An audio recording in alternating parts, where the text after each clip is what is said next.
Welcome, everyone, to another episode of Thrive Vibes, your go-to podcast for all things related to personal growth. I'm your host, Ava, bringing you insights from psychology about the human condition and now engaging in enlightening conversations right here with you. Today, we're going to talk about a topic that affects us all, whether we admit it or not. A topic that can be a silent dream killer, silently gnawing away at our potential and our precious time. Yes, I'm talking about procrastination.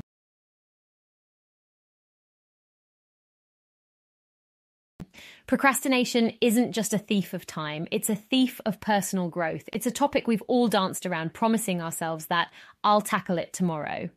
But as we know, for a procrastinator, tomorrow is no man's land. It's time we pull the curtain on this silent saboteur and take back control.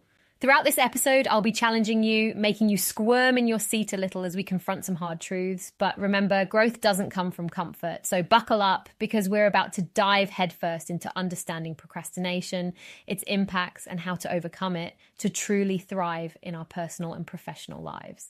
Let's get started. Procrastination.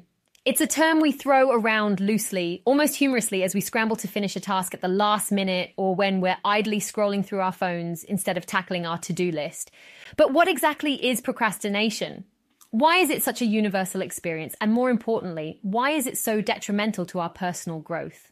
In its simplest form, procrastination is the act of delaying or postponing tasks. But it isn't just about being lazy or unorganized. It's a complex psychological behavior that involves choosing to do something else over the task you know you should be doing. Think of those times when you've had a crucial report to submit, but instead you found yourself cleaning the house, binge watching a series, or even deciding it's the perfect time to start learning the guitar. And this is where it gets interesting. There are actually two types of procrastination: active and passive. Active procrastinators are those who choose to procrastinate but still manage to meet deadlines, albeit in a rush. They're like the high school sprinters getting an adrenaline rush from the chase against time. On the other hand, we have passive procrastinators, those who find themselves constantly delayed by indecision or distractions. For them, procrastination is not a choice, but a perpetual struggle, akin to being stuck in quicksand. Now let's delve a bit into the psychology behind procrastination. One theory, known as the temporal motivation theory, suggests that the further away a task's deadline is, the less significant it seems, leading us to prioritize instant gratification over long-term rewards. Think of it like eating that slice of cake now versus sticking to your diet for your long-term health goals. Another fascinating theory is the planning fallacy, where we tend to underestimate how long a task will take, leading to further delays. Ever told yourself you'd finish that presentation in an hour only to find it's taken you the whole afternoon? But at the heart of it, procrastination is a tug of war between the present and the future self. It's choosing immediate comfort over long-term benefits, and therein lies its impact on personal growth. You might enjoy that extra hour of sleep now, but it's at the cost of your morning workout that contributes to your long-term fitness. In our journey on Thrive Vibes, we're delving deeper into the labyrinth of procrastination. Understanding the causes and repercussions of this behavior is vital to equip ourselves with tools to combat it effectively. Procrastination isn't born out of laziness or a lack of discipline. It's an intricate psychological web with multiple threads. One such thread leads us to the fear of failure. Picture yourself preparing to deliver an important presentation at work. The fear of not meeting expectations, of not impressing your colleagues, can be paralyzing. This fear can be so overwhelming that it can lead us to delay or even avoid tasks, giving birth to procrastination. Next up is perfectionism, a seemingly positive trait that secretly feeds procrastination. Imagine you've decided to paint a mural on your living room wall. You've envisioned the perfect design, the perfect blend of colors, and the perfect reaction from your friends. But the thought of not achieving this perfection can be so daunting that you don't even pick up the paintbrush. Lack of motivation or interest is another fuel for procrastination. It's akin to trying to finish a book that you find incredibly dull while a pile of exciting novels is waiting on your bedside table. Your mind naturally gets drawn towards more engaging tasks, leading to delays and procrastination. But procrastination is far more than just a delay. It's a silent predator, slowly eroding our personal and professional lives. Personally, it's akin to having a storm cloud perpetually hovering above you. Each delay, each unfinished task adds another bolt of stress and guilt, burdening your mind. This chronic stress can eventually take a toll on your health, leading to issues ranging from sleep disorders and anxiety to chronic conditions like heart disease and depression. In our professional lives, procrastination acts as a roadblock, thwarting our progress and potential. Picture yourself working on a crucial project with a tight deadline. You find yourself constantly distracted, pushing the work for later. The deadline approaches, the work is incomplete, and the quality is compromised. Procrastination can lead to such scenarios, damaging your reputation and hindering your career growth. And what about our dreams and goals? Procrastination is the invisible wall that keeps us from reaching them. Imagine wanting to start your own podcast, but the fear of not being good enough keeps you procrastinating. As a result, your dream remains just that. A dream, unfulfilled and echoing with, if only.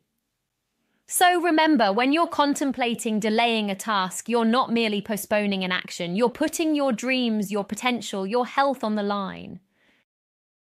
We've been navigating the intricate maze of procrastination, and now it's time to arm ourselves with a torchlight, the ability to recognize procrastination in our lives. Procrastination isn't a visible enemy. It's a shadowy figure, often blending seamlessly into our routines. But just like a detective looking for clues, we can spot procrastination by recognizing its telltale signs. One unmistakable sign is the constant shuffling of tasks.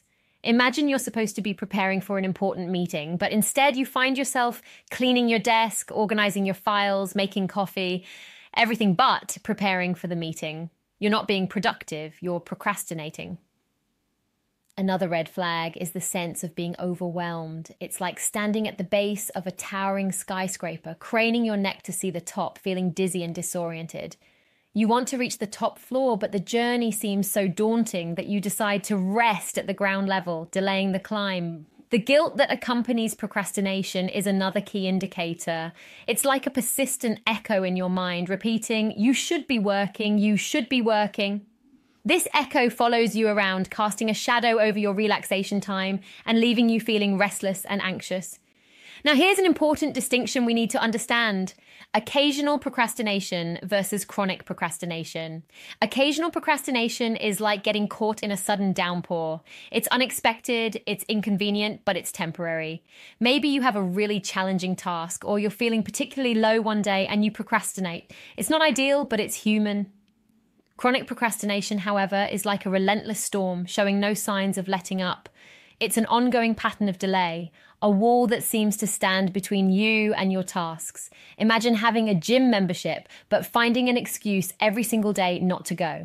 That's chronic procrastination, and it can severely disrupt your life and hinder your personal and professional growth.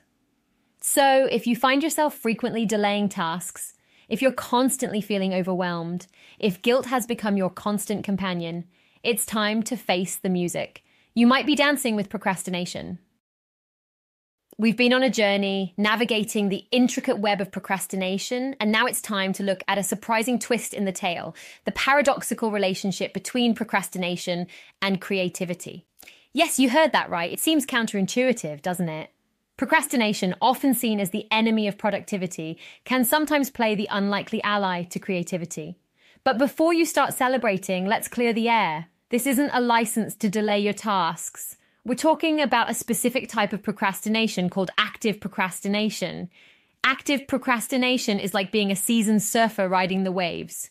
You're delaying the task, but you're not idle. You're mentally engaged, considering different angles, exploring various possibilities, letting the problem simmer in your subconscious. And often this simmering leads to innovative solutions and creative ideas. Let's take a real-life example. Have you heard of the term eureka moment? It's attributed to the ancient Greek mathematician Archimedes. Legend has it that he discovered the principle of buoyancy while taking a bath, not while actively working on the problem. This sudden insight, this aha moment, is a classic example of creativity stemming from a period of active procrastination. Or consider the renowned author Douglas Adams, famous for his The Hitchhiker's Guide to the Galaxy series. Adams was known for his chronic procrastination, often missing deadlines. But his delay wasn't a sign of laziness. He was letting the story brew in his mind, and the result was a masterpiece of humor and imagination. Perhaps you've had a similar experience. Have you ever struggled with a problem, decided to take a break, and then found the solution striking you during your downtime? That's active procrastination at play, your mind making connections when you're not consciously driving it. But remember, Not all procrastination is equal. It's vital to differentiate chronic procrastination, the persistent delay that hampers your life and work, from active procrastination. The former is a roadblock to productivity, while the latter can be a catalyst for creativity. Understanding this paradox opens up a new perspective on procrastination. It's not always the villain of the story. Sometimes, under the right circumstances, it can be the unlikely hero. We've dissected the anatomy of procrastination, explored its paradoxical relationship with creativity, and now we're going to delve into the toolkit that can help us dismantle procrastination piece by piece. Picture yourself facing a locked door, the key to opening it being the completion of a task. Procrastination is like an invisible barrier preventing you from reaching the key. To overcome it, you need more than just willpower. You need a set of tools and strategies. One such tool is the ability to break down tasks into manageable parts. Imagine you're facing a huge, complicated puzzle. Trying to solve it all at once could be overwhelming, but if you break it down, focusing on one small section at a time, the task becomes less daunting and the path to completion clearer. Cultivating discipline through consistent routines is another powerful tool in our arsenal. Think about a seasoned pianist. They don't perfect a piece overnight. It's the result of consistent, disciplined practice day in and day out. That's the kind of discipline that can help us keep procrastination at bay. Mindfulness and meditation are like a compass helping us stay focused and present. When we're fully engaged in the here and now, our minds are less likely to wander off into the land of procrastination. Effective time management is another critical tool in our kit. Techniques like the Pomodoro technique act as a timekeeper, keeping us on track and making larger tasks less overwhelming. Good habits play a pivotal role in reducing procrastination.